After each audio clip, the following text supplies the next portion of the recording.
The following program presents principles designed to promote good health and is not intended to take the place of personalized professional care.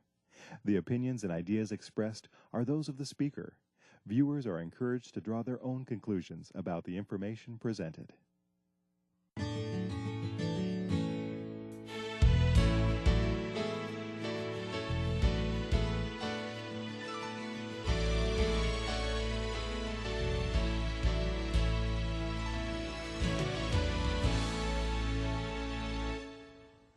Welcome to Wonderfully Made. I'm Dr. David DeRose, president of Compass Health Incorporated. Today we're going to be looking at a subject that is really grabbing lots of headlines, but perhaps not in the way that you think they are. We're going to be speaking about a subject looking at natural remedies and the challenges in natural remedies research. To aid me in this very important topic, as well as giving you some practical insights that will help you at home, is Dr. John Clark. Dr. Clark, it's wonderful to have you with us on today's edition of Wonderfully Made. Thanks for having me. You know, John, we in the medical profession are always hearing about the latest studies. There are all kinds of continuing medical education classes that are trying to make sure patients have cutting-edge information and that they're applying it in their practice. The mantra, if you will, in medical circles today is evidence-based. Yes. What does that conjure up in your mind as a physician? Well, when you're talking about evidence, it sounds like a court case.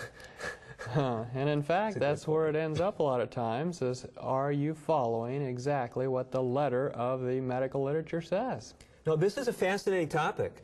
And for those of you tuning in today, there are study after study coming out, putting out conclusions that really raise concerns about the way doctors are practicing. I've got some of them with me today sitting on my desk, talking about whether physicians are complying with current guidelines. Here's one from the Mayo Clinic Proceedings: patients' understanding and compliance with medications. Medical professionals, as they look at the landscape of American medicine, are very concerned that doctors and patients are not complying. They're not following the best evidence in what they're doing. Dr. Clark, you've been treating patients over the years. You're doing a lot with patient education. Are you worried that patients are not complying with evidence-based medicine? Well, I certainly worry when they don't comply with what I tell them. Well, hopefully you're giving them what you think is the best information, right? That's right. And you really worry about that? Oh, yeah. You know, you tell them what to do, and they do half of it, and they get half a result, or they're half sicker. So when these expert bodies come out with a proclamation, let's say, let's take an example, some new medication that's out there. Yes. The word comes out that they've done these randomized, controlled, double-blinded studies. You know, the highest standard of medical research has been brought to bear, and this new drug is going to help with a certain problem. And so the experts say every patient with this condition should be on this medication. You see things like that coming across your desk. Oh, yeah. So does that mean that you as a physician then really are not doing your job unless you prescribe that medication for every patient with that condition? Possibly, and then of course you have the advertisements that tell the patients about this information on their TV screens, and they come in already having filled out their shopping lists, and they know what they want. No, you're exactly right. There's a lot of demand for medication, and part of that demand is being fueled by advertising practices. Yes. So what the challenge is for us today, I mean, we're talking about natural remedies, and you and I both over the years have worked with some simple approaches to dealing with disease. We've seen, God bless, those simple treatments, and yet many times we don't have huge double-blinded placebo-controlled trials. After all, how can you do a placebo-controlled trial with hydrotherapy? What kind of placebo is going to be the substitute for putting a hot pack on someone's chest? They're not going to know about it. Have you figured that one out? Well, it's kind of difficult. I've seen some studies where they came up with some interesting placebos, but even the placebo could have some interesting effects. Well, the bottom line in a real placebo-controlled trial is that someone is going to think that the treatment and the placebo are identical. And if I'm sticking a hot pack on your chest, you're not going to walk out of the study and say, well, I'm not really sure whether I got the hot pack or whether I got something that had no heat in it. That's right. So in a certain respect, the playing field is not completely level. Right. Because with many of these natural remedies, especially the physical modalities, the hydrotherapy, you can't really do a true double-blinded study. True, yes. Tell me, as an orthopedic surgeon, I know that's what your primary specialty is, whether you've seen hydrotherapy provide benefits to your patients. Oh, definitely. You bet. And I've often instructed patients to do hydrotherapy at home. Give us a practical example. So someone listening today, we don't want just to hear philosophy. We want them to say, well, you know, these guys talked about some philosophy, but they gave me some practical pointers. What can you do with hydrotherapy in the orthopedic realm? Oh, well, for example, I sprained my ankle. I'll use myself as an example. And what happened is I was moving some furniture. I twisted my ankle. I thought I had broken it. I was sure that I was going to be in a cast. And so an orthopedic surgeon misdiagnosed himself, in other words. Yes. I was thinking, okay, this is going to be funny. Maybe I'll have to put on my own cast, and what am I going to do? And I was crawling around the house. I couldn't put weight on it. And so I started in on some hydrotherapy. My hydrotherapy, well, I put my foot in a bucket of hot water for 3 minutes, hot as I could stand. And then I put it in a bucket of ice-cold water. And it was winter, so there was ice-cold water coming out of my faucet, practically. And that was 1 minute. I went back to hot for 3, back to cold for 1, the alternating hot and cold 3 times. Okay, so 3 cycles, 3 applications of hot, 3 applications of cold. That's right. And then I ended with cold, put on a stocking, and let it rest for about a half hour. A day or two of doing that 3 times a day, and it was doing so well, I was walking around the house, and I'd forgotten about it, and I twisted it again, sad to say. Well, I went back to my hydrotherapy again, and within a couple days, I was fine. So I didn't have the embarrassment of walking around my office, or crutch walking around my office, explaining to patients that I was one of them. Now, let me ask you this. The conventional wisdom, though, John, with acute injuries is just use ice, just use cold. Isn't that what we've been told? Why were you using this alternating hot and cold? Yeah, I'm glad you bring that up. And if my ankle had been purple and 3 times its normal size, I would have used just ice. Okay. But it was sore, it was hurt, but it wasn't swollen badly, and it certainly wasn't bruised or purple. And so just using the cold would have worked too, but the hot and cold stimulates faster healing. It tends to, when you put on the hot, it brings more blood into the area. When you put on the cold on the surface, it tends to drive the blood deep. When you go back and forth, those vessels opening and closing tend to pump the tissues so that it gets edema or swelling out of the ankle. And it also increases the white count in the system, and white cells are involved in healing as well. So it works very well. So there's no question in your mind that that treatment was efficacious in dealing with your sprained ankle? Correct, yes. And you've applied that counsel, you've given that prescription to many of your patients with similar injuries? Yes, and I have. Have they had good results as well? Oh, yeah, very good results, and oftentimes we're able to avoid using poisonous drugs or having to go on for more surgery or physical therapy. Now, I'm going to ask you this question, John, because I haven't seen it. I haven't seen out there in the literature where there's a study of alternating hot and cold therapy, at least done recently. Is there data out there like this, or is it just something that we've experienced, makes sense as far as the mechanisms, and we use it with efficacy? No, I haven't seen a lot of studies on it. I do know there was a physical therapy unit that did a little bit of research into it, and they claimed they couldn't find anything in the current literature. Although we're a bit limited in that our current literature that will show up on a computer is just in the last 40 years. We've basically lost everything prior to that, and that's when they would have been doing more research on hydrotherapy. No, I mean, this is a fascinating topic, because as we speak about natural remedies, the culture of America, at least for many years, was really set against natural remedies. All of the funding for research was largely coming from powerful commercial interests. And, you know, need we say, we could identify certain sectors of the commercial landscape in America or the world, but it's not just the drug companies. Right. You know, we could write a grant for the water company to fund us for hydrotherapy, but I have a feeling they don't have quite the financial backing of the drug companies. Yeah, but when you talk about diet things, okay, there are vested interests in certain segments of the dietary realm, and it's usually the people with the most money are not the fruit and vegetable growers. Right. So there are these powerful commercial interests that are influencing which research is done, Yes. what research is funded. Right. And so as a result, the landscape, when we look at evidence-based medicine, is largely shaped by these interests, or it's the medical device manufacturers. Yes, exactly. Now, you told me an interesting story once about this whole subject of evidence-based medicine and how even back in medical school you were given an assignment where you had to look into this. Yeah. Tell us what you learned. Yeah, one of my assignments was to do a little talk on evidence-based medicine. And the idea being that I would come out with this discussion of how everybody needed to follow the literature perfectly or be a bad doctor.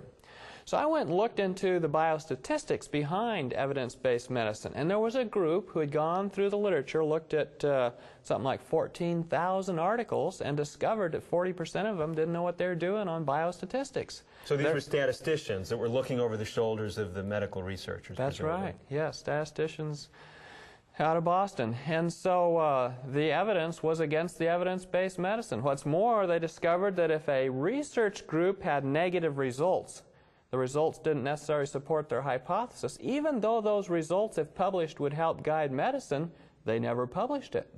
And so that's a large majority of literature that never makes it to the printed page. Yeah, so we talk about the so-called publication bias. Yes. And so if someone's studying a drug, if the drug shows no benefit, they're not likely to actually publish that data. Right. But if the drug shows benefit in a particular study, that'll hit the press. Yes. What a lot of lay people don't realize is that statistics is not an all or none phenomenon. In medical circles, we say if there's a 1 in 20 chance or less of something just occurring by the flip of a coin, then this is statistically significant. That's usually the criteria that we use in medical research studies. So John, let's paint a scenario here. Now, we're being a bit cynical here just to make our point. Yeah. But let's say I come out with a new drug, and it's a drug to treat heart disease patients after having a heart attack. Yes. And I say this is a $1 million market, $1 billion market, whatever. And so I do 50 studies. 47 of them show absolutely no benefit. Some show people get worse in those 47 studies. But out of those 50 studies, 3 show they get better.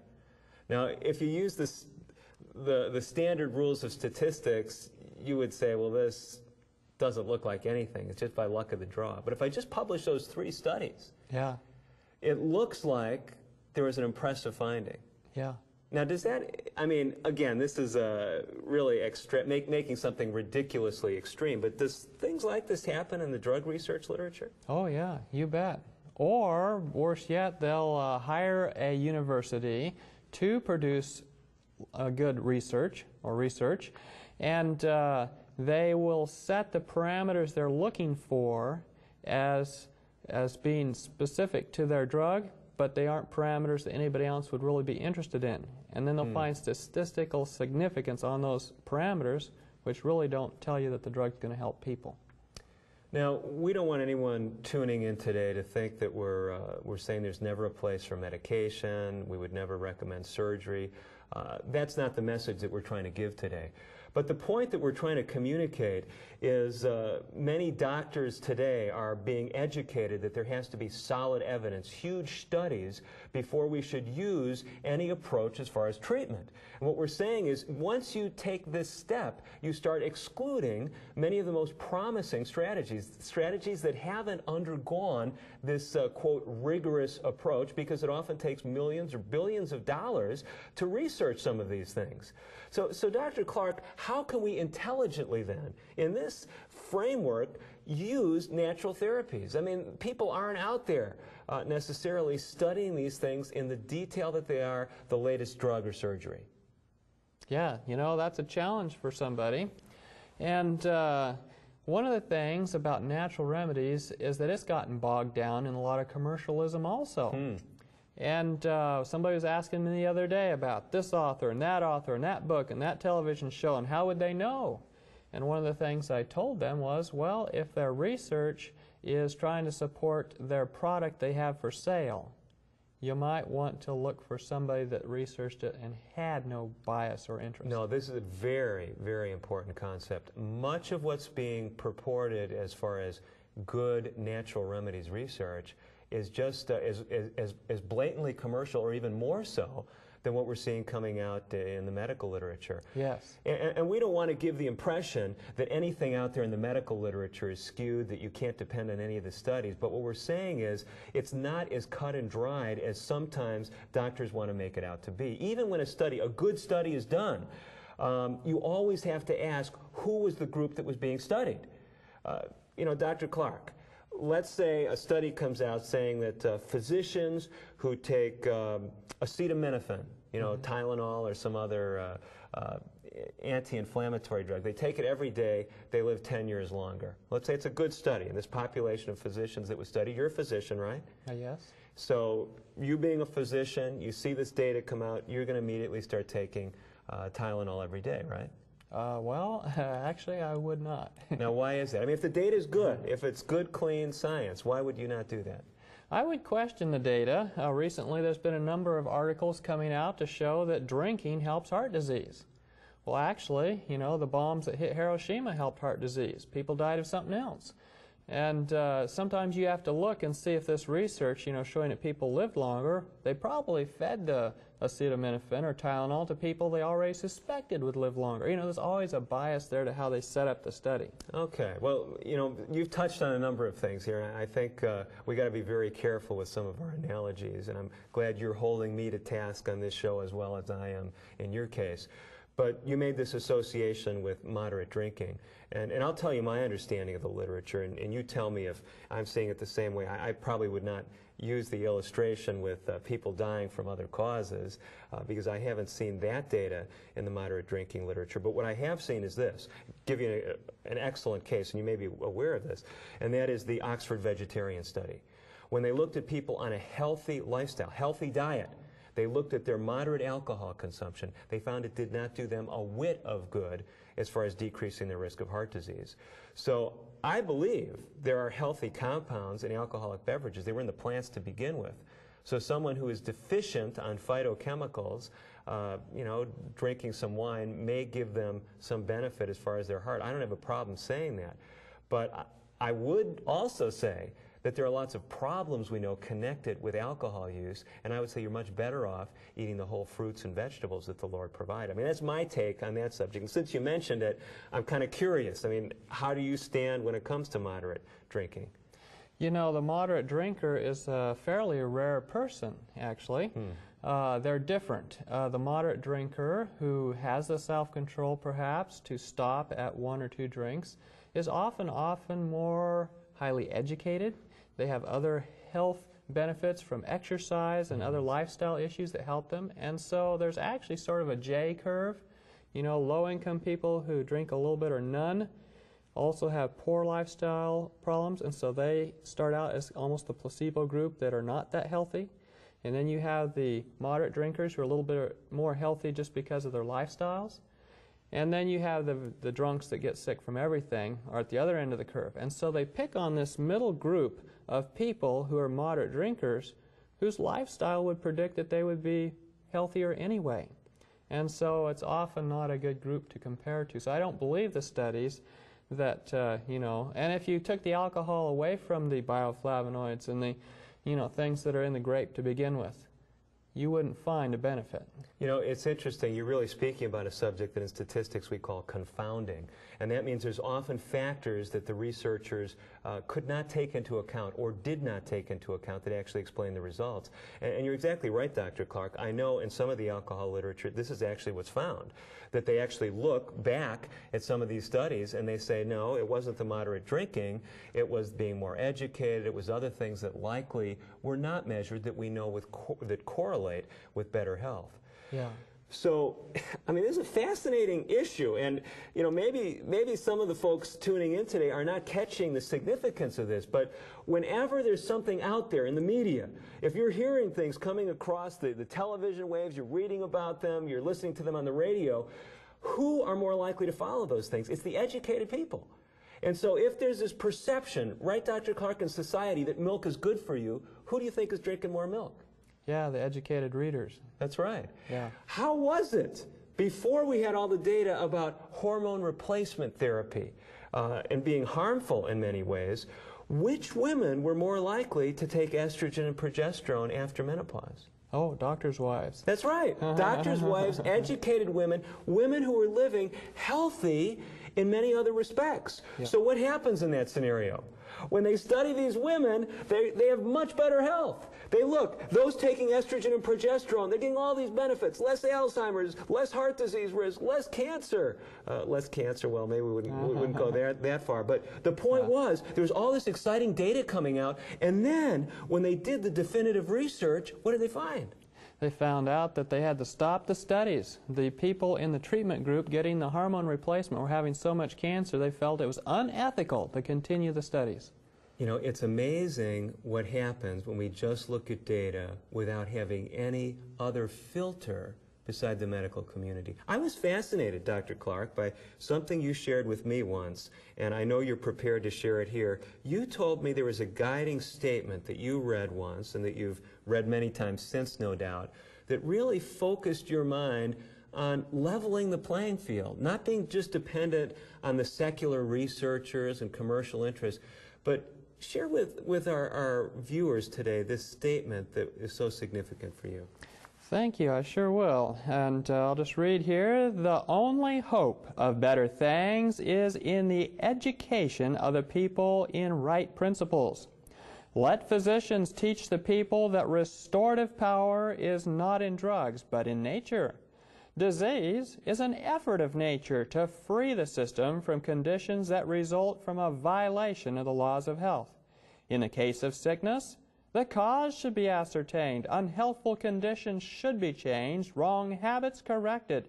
Then nature is to be assisted in her effort to expel impurities and to establish right conditions in the system. Now, I mean, if someone had never heard that before, it may sound, I don't know, even kind of antiquated, the language is used. Is this something that just came out in a medical journal? I mean, obviously, if it's impacted your practice, it must be something that's been out there for a while. It's been there for a while. I think it was written before I was born, perhaps 100 years. Now, of course, we both know the source. It's from Yes. a book called Ministry of Healing. And really, though, the statements there, although some of us would say, as we've looked through not just that statement, but this whole book, Ministry of Healing, if you're not familiar with it, it's a book that was published many years ago, as Dr. Clark mentioned, that I have found as a physician compellingly accurate when it comes to medical concepts. And I'm assuming if you're using this as a guiding light, it's been true for you, Dr. Clark? Definitely true. It was this book that many of our viewers may realize labeled tobacco as a insidious and most malignant poison long before the connection between smoking and cancer was ever nailed down. Yeah, back when physicians were prescribing tobacco for asthma. So this statement here is saying that restorative power is not in drugs. Now, are we saying that there's never a case where a medication could give a person benefit? No, we're not saying that. But we are saying that it's not the vital power that you're going to get from the drugs. You need to look to another source.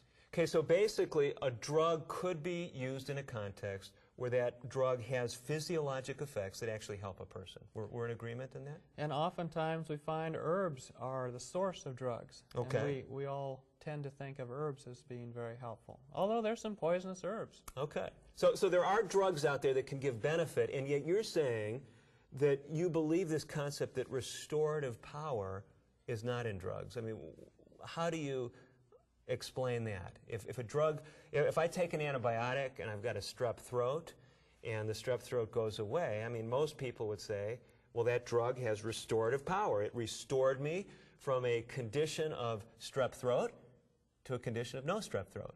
That's right. And then oftentimes people go around singing the praises of the antibiotic. When in reality, if you had no immune system, as we've had a few people in history this way, if you had no immune system, taking an antibiotic would do nothing for you.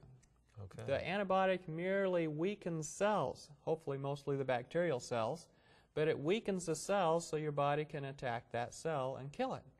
But oftentimes it leaves you with some weaknesses as well. especially in your own good bacteria, such as need to be in your gut. Yes, I mean, this is an important concept. So basically, what we're saying is, we're not saying that there's never a place for medication, that you can't use drug therapy, but what we are saying is when we look at natural therapies, many of them have less side effects, less toxicities than the pharmacologic agents. Most people would readily probably assent to the idea that it would be nice to avoid surgery if you didn't need it, right? Right. I mean, as an orthopedic surgeon, did most patients come to you hoping that they would need surgery or trying to avoid it, or is it kind of a mix? Well, we worry about the ones that think they need it all the time. Yeah, no, most of them want to avoid it. Okay, so basically, I think most people resonate with this concept.